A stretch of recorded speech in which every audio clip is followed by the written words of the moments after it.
So it is asking to enter the numerator. So now this time I'll give a numerator value as 5 and denominator as 0. So now at division by 0 exception will occur. So it is handled, and the except block is displaying a message by using the print statement. Denominator can't be 0. And as usual the last statement which is there is being displayed normally, right?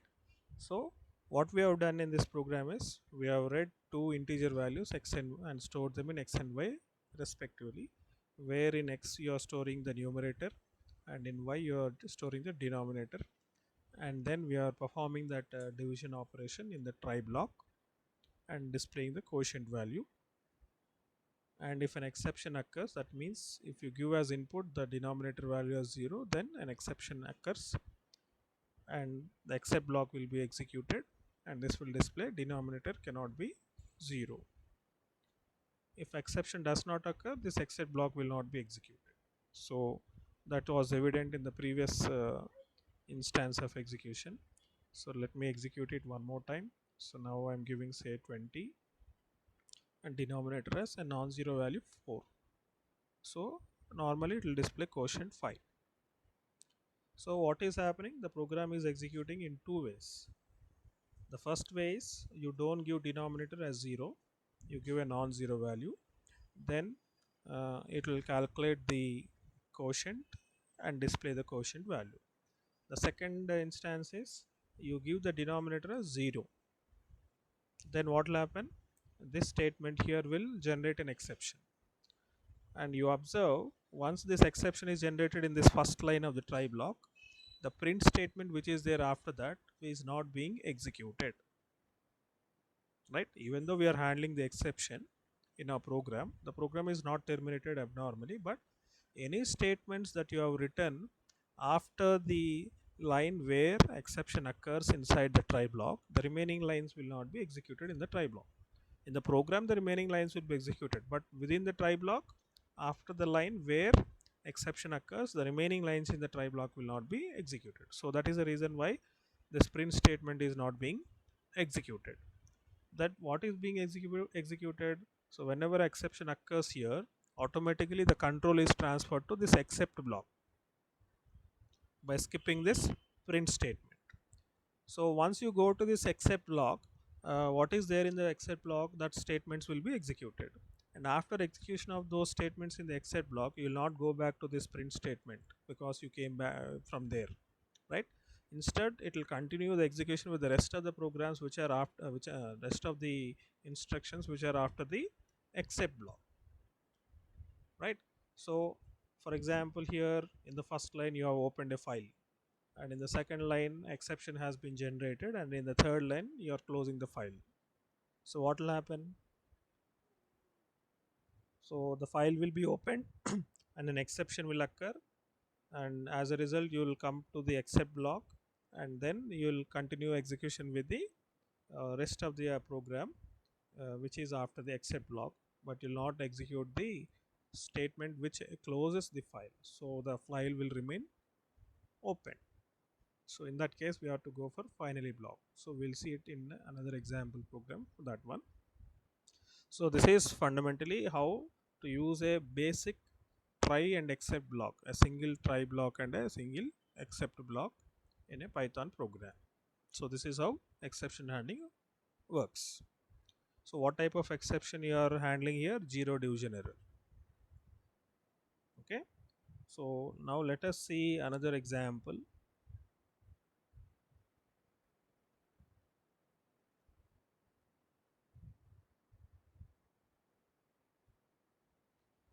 So this example will cover what?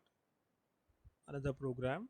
You observe there is one try block, and how many except blocks are there? Two except blocks are there, and apart from that except block you also used else block and finally block also.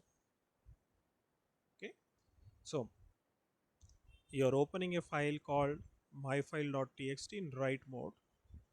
You're opening a file in write mode. I didn't open this file in try block. You observe I'm opening it in outside the try block, before the try block. So I opened this file in the first line of the state program in write mode. Then inside try block, what I am doing is, because I opened the file in write mode, I need to perform only write operation. Can I perform read operation? I cannot.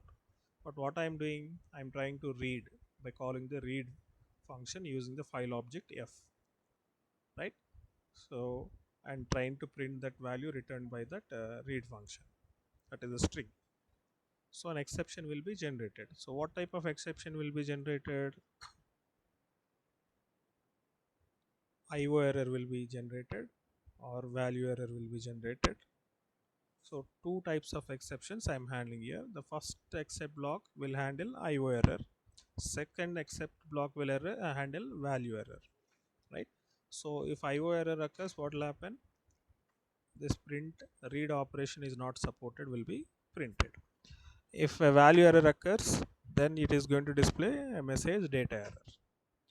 Then coming to this else block, as discussed in the theoretically, what is else block? Else block will be executed uh, only when exception does not occur, right? So if the exception occurs, this else block will not be executed. And coming to this finally block will be executed irrespective of whether an exception has occurred or not. So now in our try block, if an exception occurs, definitely it will be occurring because we have opened the file in write mode and we are trying to read the file instead of writing some content into the file. So an exception will occur, and what is that error? IO error. So I've showed you earlier.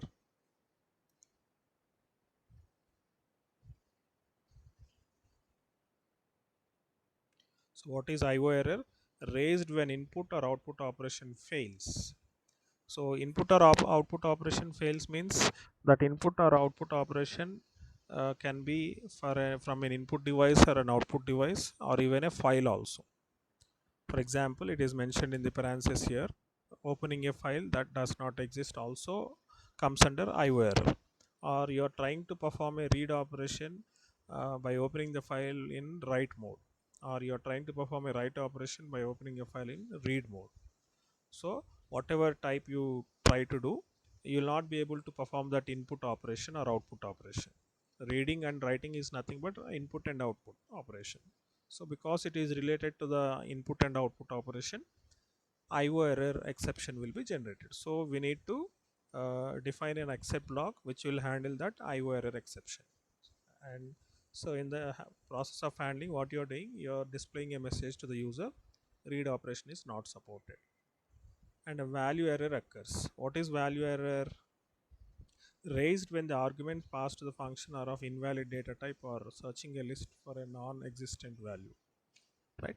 So this will not occur. There is no scope for occurrence of that value error, but I just want to show you that we can use multiple except blocks and an else block and a finally block in our exception in our Python program. So that's the reason why I simply took that except block. So this else block will be executed only when exception does not occur. But because definitely in our program exception occurs, this else block will not be executed. This IO error except block will be executed and the finally block will be executed. So if you observe in the finally block what I am doing, I am closing the file, because if I don't write this f dot close here and if I write it instead in a try block here, then what will happen? Because exception occurred in this first line, the next lines will not be executed. As a result, the file will not be closed. So that's why I'm closing the file in the finally block. So now let us run this program and see the output.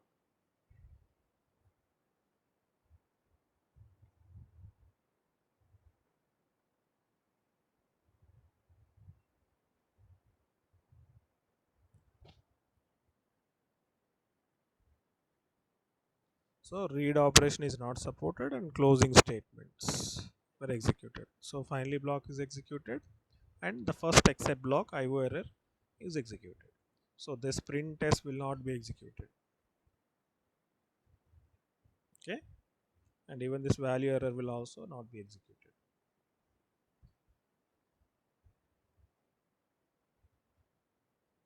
Fine. Yeah, okay. So we'll continue tomorrow.